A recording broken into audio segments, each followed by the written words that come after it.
বন্ধুরা, আবার চলে এলাম আরেকটি কবিতা নিয়ে। এবারের কবিতা অন্ধকার আর আলো। কথা কলম ও কণ্ঠে জেমস বাবু। আসুন শোনা যাক কবিতা অন্ধকার আর আলো। অন্ধকারে তুমি আমি, নেই কো ব্যবধান, তবে কেন আলো কালোর ভিন্ন সংজ্ঞায়ন? পার্থক্যটা কোথায় কেন জানতে হবে আজ। অন্তর্ধানে ডুব দিয়েছি ফেলে অন্য কাজ। আলো বলে আমায় দেখো নয়ন যুগল ভরে, অপরূপা প্রিয়তমা আমি আছি বলে।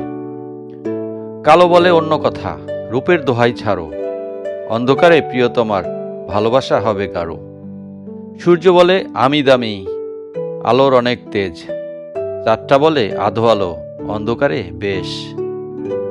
কোকিল বলে আমি কালো, যতই দেও না আলো, রংটা আমার কালো হলেও কণ্ঠ কিন্তু ভালো। ধর্ম বলে আমি আলো, বিধান যদি মানো, অন্ধভাবে না মানিলে তুমিই হবে কালো। রাষ্ট্র বলে সংবিধানটা সবার তলে আলো, আইনে চায় স্বাক্ষর প্রমাণ, নয়তো বিচার কালো। বইটা বলে আমি আলো, জ্ঞানের বাতি নিয়ে, অন্ধ বলে চক্ষু ছাড়া দেখব কি তা দিয়ে। গোলক ধাঁধায় আমি যখন, অন্ধকার আর আলোর, চোখ মুদে পাই আলোর দিশা, হোক না যত কালো। ঘুম ভাঙিলে রঙিন আলো, ঘুমের মাঝে কালো, সংজ্ঞায়নে বন্ধু দুজন, অন্ধকার আর আলো।